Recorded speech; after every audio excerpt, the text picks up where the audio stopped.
ভারতের রাজধানী দিল্লি পালানোর সময় শাহজালাল আন্তর্জাতিক বিমানবন্দরে আটক হয়েছেন জুনায়েদ আহমেদ পলক। বিমানবন্দরের ভিআইপি লাউঞ্জ থেকে আজ বিকাল ৩টার দিকে তাকে আটক করা হয়েছে। বেসামরিক বিমান চলাচল কর্তৃপক্ষের দায়িত্বশীল সূত্র থেকে এ বিষয়টি জানিয়েছে।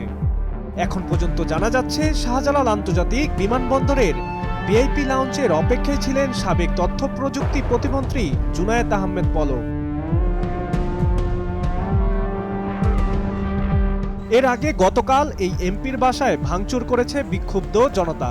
এ সময় বাড়িতে থাকা জিনিসপত্র জনতা নিয়ে গেছে বলে খবর পাওয়া গেছে।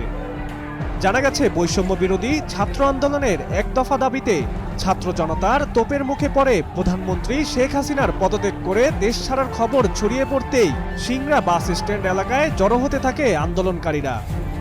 বেলা ৫:৩০টার কিছু পরে সেখান থেকে বিক্ষুব্ধ জনতা জুনায়েদ আহমেদ পলকের বাসভবনের দিকে এগিয়ে যায় এবং ভাঙচুর চালিয়ে মালামাল লুট করে নিয়ে যায়।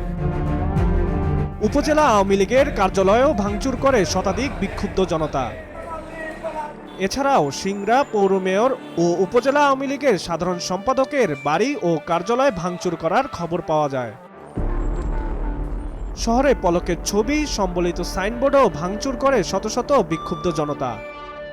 এর আগে বর্তমান চলমান কোটা সংস্কার আন্দোলন ঘিরে তার জন্য করজোড়ে তরুণ প্রজন্মের কাছে ক্ষমা প্রার্থনা করেছেন। নিজ বাসভবনে জাতীয় শোক দিবস উপলক্ষে এক আলোচনা সভায় এ কথা বলেন তিনি।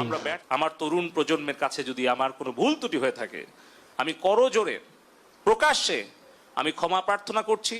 এছাড়াও কোটা সংস্কার আন্দোলন ঘিরে সারা দেশে ইন্টারনেট ব্ল্যাকআউটের বিষয়ে সাবেক ডাক টেলিযোগাযোগ ও তথ্য প্রযুক্তি প্রতিমন্ত্রী জুনায়েদ আহমেদ পলক ঘোষণা দিয়েছিলেন, নাশকতার কারণে মহাখালীর ডেটা সেন্টার খাজা টাওয়ারে সন্ত্রাসীরা আগুন দিয়েছে, যে কারণে ইন্টারনেট পরিষেবা বন্ধ হয়ে গেছে। আসলে এমন বক্তব্য পুরোটাই মিথ্যাচার বলে জানিয়েছেন internet service providers association of Bangladesh. সংস্থাটি বলছে, পলকের মৌখিক নির্দেশ আর সরকার দলীয় লোকজনের হামলার কারণে বন্ধ করতে হয়েছে ইন্টারনেট। বিষয়টি নিয়ে বাংলাদেশ মুঠোফোন গ্রাহক অ্যাসোসিয়েশন সভাপতি মহিউদ্দিন আহমেদ বলেন, টেলিযোগাযোগ, আইসিটি, বিটিআরসি এবং খাত সংশ্লিষ্ট দায়িত্বপ্রাপ্ত ব্যক্তিরাই ইন্টারনেটের নিরাপত্তা ও গুজব প্রতিরোধ ব্যর্থতার দায় মহাখালীর খাজা টাওয়ারের ডেটা সেন্টারের উপর চাপিয়ে দিয়েছে। আমরা সরজমিনে ঘুরে দেখেছি, খাজা টাওয়ারের ডেটা সেন্টারের ক্ষতিগ্রস্ত হয়নি।